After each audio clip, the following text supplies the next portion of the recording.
Bien-aimés dans le Seigneur, chers frères, chères sœurs, je suis heureux aujourd'hui d'arriver enfin à la fin de la série que j'avais annoncée. J'avais annoncé que j'allais donner un enseignement sur la semence. Et comme cet enseignement est long, puisqu'il y a différentes sortes de semences que nous avons identifiées, une dizaine en tout, j'ai choisi de consacrer à chaque type de semence un message particulier. Et c'est ce que nous avons fait pendant 9 messages. Nous en sommes à la fin, nous en sommes au 10e, et je voudrais, avant de commencer, vraiment bénir le nom du Seigneur. Chers frères et chères sœurs dans le Seigneur, cette semence-là, c'est la semence du Saint-Esprit. Alors, dans le livre de Daniel, en son chapitre 2, au verset 28, le prophète Daniel a dit au roi Nebuchadnezzar qu'il y a un Dieu dans les cieux et qui révèle ses secrets. C'est le même message qu'a reçu le prophète Amos et qui a dit dans Amos chapitre 3, verset 7, « L'Éternel Dieu ne fait rien sans avoir révélé ses secrets à ses serviteurs, les prophètes. » Et donc, dans la Bible, il y a un prophète qu'on appelle Joël. Et dans le livre du prophète Joël, en son chapitre 2, au verset 28 et 29, Dieu dit que dans les derniers temps, il va répandre son esprit sur toute chair, ce qui n'était pas le cas au départ. Au départ, les gens recevaient l'esprit comme ça, un à un. Il y a un ici, il y a un là, il y a un là. Et il dit, dans les temps derniers, il va choisir de répandre son esprit sur le monde entier. Et ceux qui veulent, qui acceptent, vont recevoir cet esprit-là. Ceux qui acceptent la condition qu'il faut pour le recevoir, vont recevoir cet esprit-là. Alors, ce que Joël a annoncé, le déclencheur, le moment où ça a commencé, c'est lors de la Pentecôte. Quand après la mort et la résurrection de Jésus-Christ, Jésus-Christ a dit aux apôtres, restez, ne partez pas, restez au lieu saint pour que la promesse que j'ai faite, cette promesse-là se réalise et que vous receviez le Saint-Esprit. Le jour de la Pentecôte, quand l'Esprit est descendu et que les apôtres ont reçu le Saint-Esprit, les païens qui étaient dehors, qui ont suivi l'événement, après donc cette effusion du Saint-Esprit, Pierre, qui est le chef de file des apôtres, a pris la parole et a fait un discours pour expliquer aux gens de quoi il s'agissait. On va prendre le passage qui nous situe à la fin du discours, dans lequel il explique, il donne un message à ces païens. Alors, ce passage se trouve dans Acte 2, versets 37 à 39. Et nous lisons. Après avoir entendu ce discours, ils eurent le cœur vivement touché.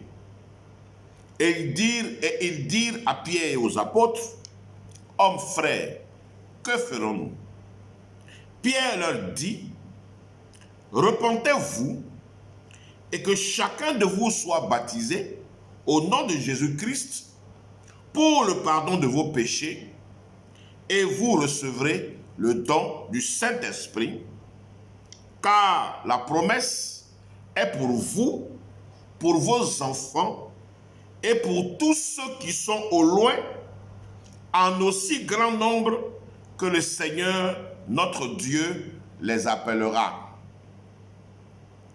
Voici le passage. Alors, la condition, c'est le baptême. Mais la Bible montre très clairement qu'il y a 2 baptêmes. On a vu que Jean-Baptiste, quand il baptisait, pour annoncer la venue de Jésus-Christ, il baptisait d'eau. pour appeler les gens à la repentance. Mais la Bible, en parlant du baptême au nom de Jésus-Christ, nous dit qu'il y a deux baptêmes. C'est ce que Jésus-Christ a expliqué à Nicodème dans Jean chapitre 3, verset 5, quand il a dit que oui, pour naître de nouveau, il faut naître d'eau et d'esprit.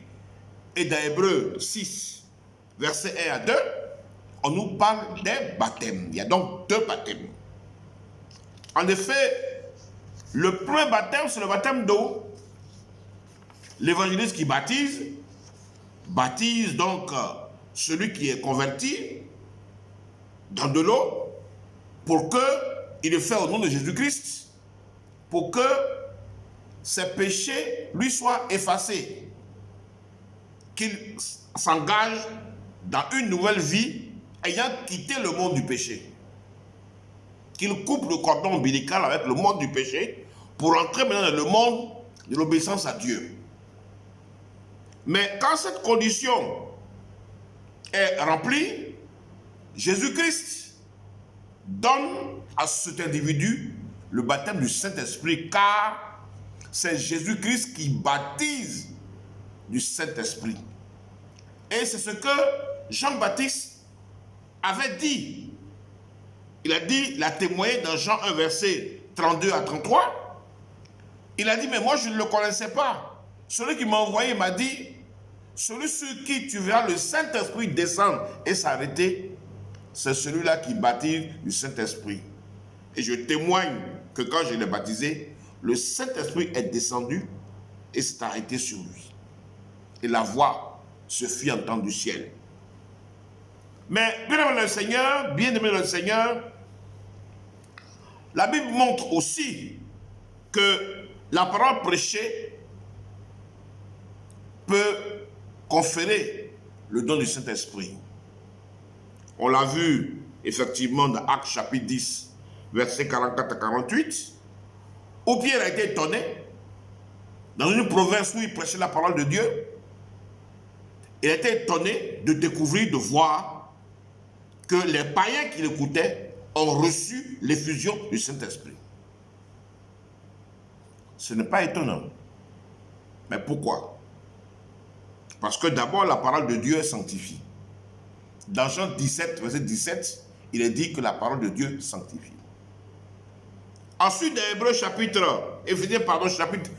Éphésiens chapitre 6, verset 17, il est dit que la parole de Dieu est l'épée du Saint-Esprit. La parole de Dieu est l'épée du Saint-Esprit. C'est l'épée du Saint-Esprit. La parole ouvre le chemin par lequel passe le Saint-Esprit.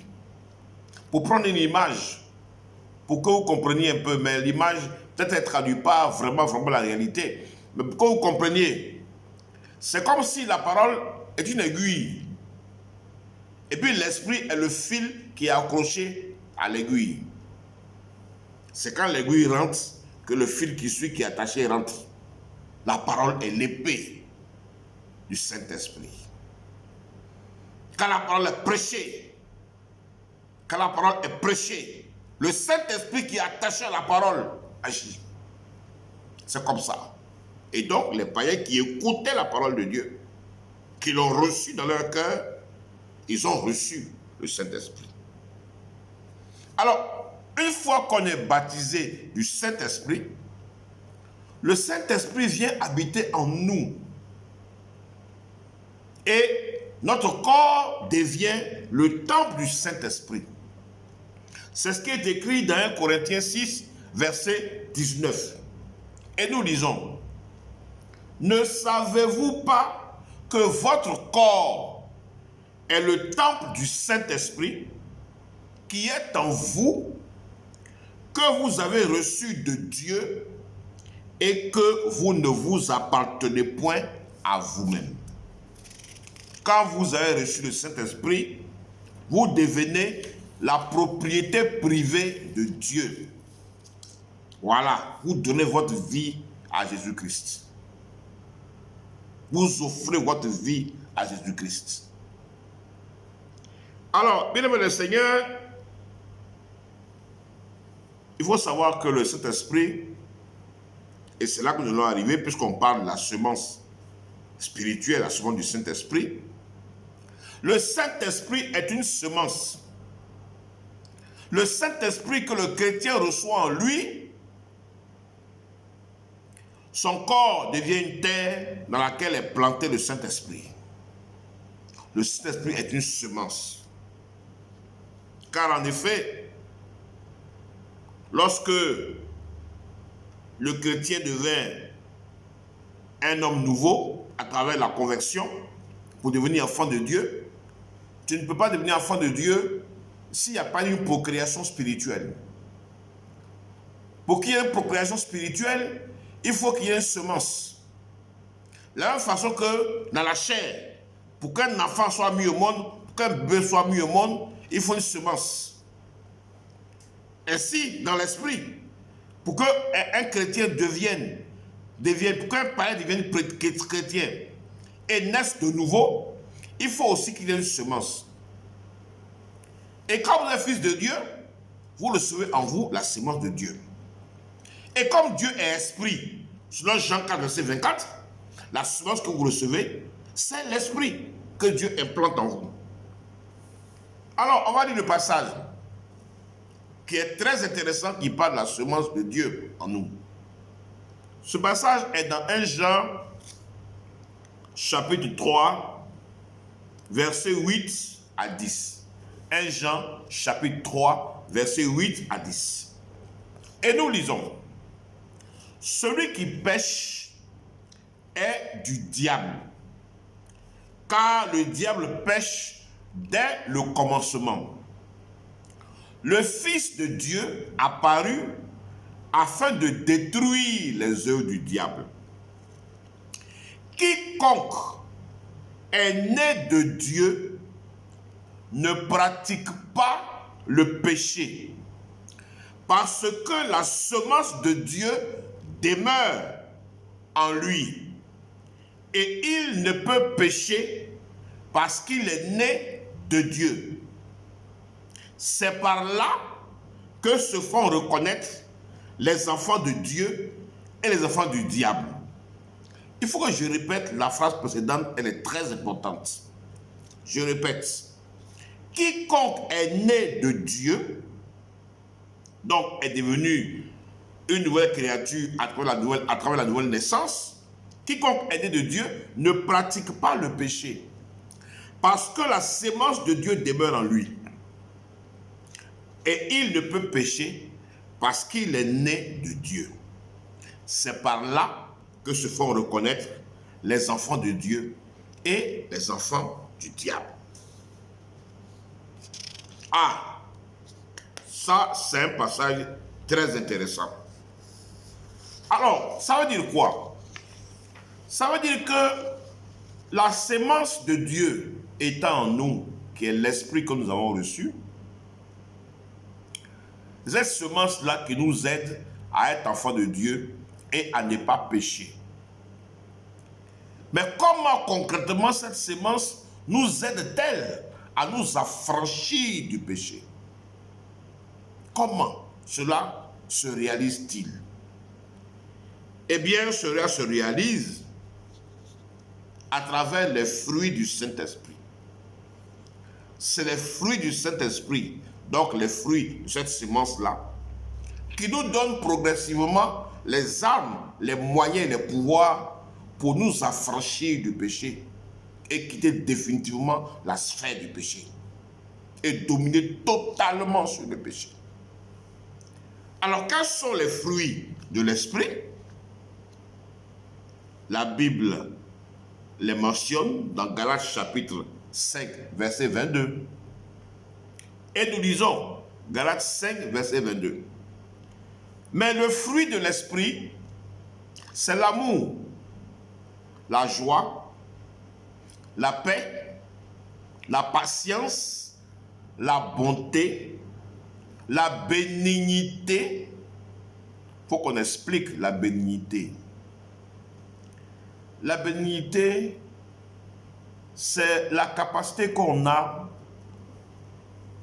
et qui nous permet de ne pas faire de petites choses des affaires graves. bénignité, bénin, c'est-à-dire qui est sans grande importance. En effet, l'homme là, beaucoup de grands palabres commencent à parler de rien du tout. Oui, ce monsieur, il m'a dit je suis vilain. À cause de vilain là, palabre, coup de poing, 4 dents enlevées, point de suture, hôpital. Oui, la soeur, là, ce matin, quand je passais, elle m'a mal regardé. Mal regardé là, sans voix palabre, on ne se parle pas pendant 8 mois.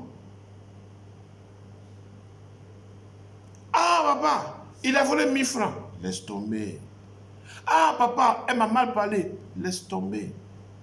Ah, papa, il y avait viande de ma sauce, il a volé. Il faut laisser tomber. La capacité de faire ça là, on appelle ça la bénignité. La bénignité. Le fait de ne pas faire des petites choses, des affaires graves. Ensuite, la fidélité, la douceur, la tempérance. Voici les fruits que développe le Saint-Esprit en nous. Alors, rien que l'amour. L'amour résume la loi.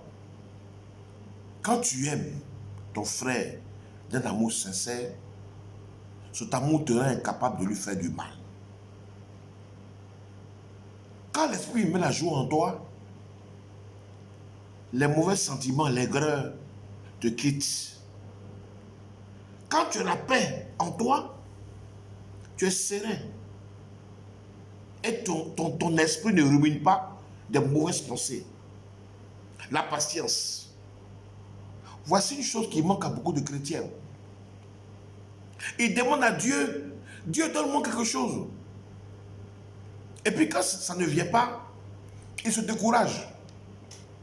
Or, la Bible dit qu'il y a un temps pour tout. Ecclésiaste chapitre 3, il y a un temps pour tout. Oui, Dieu a créé le temps.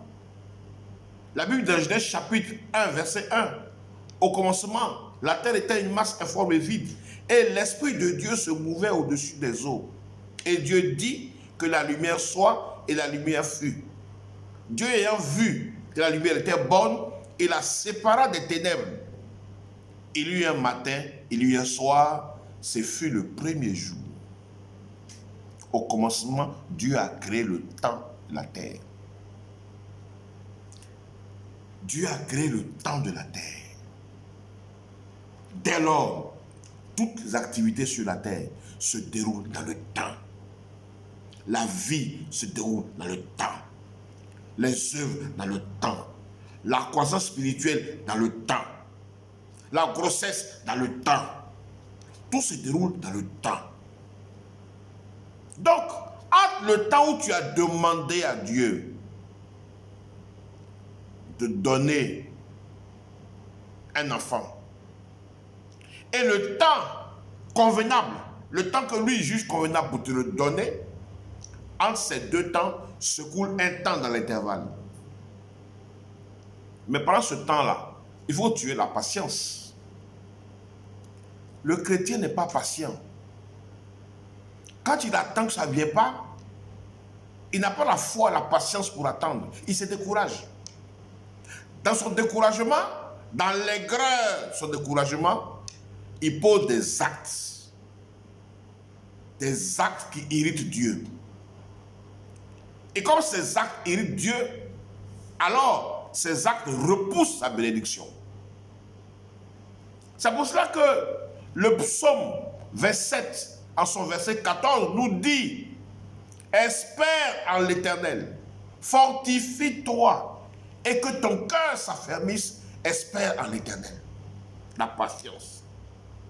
Donc vous voyez bien que tous ces fruits-là, la douceur, la tempérance, la douceur, quelqu'un ne vient pas, oh, tu es doux. Quand tu lui parles, ta parole est douce. Ta parole douce apaise le cœur agressif. La tempérance, tu es calme, tu as la maîtrise de soi. Quelqu'un vient, il crie, t'insulte, tu souris.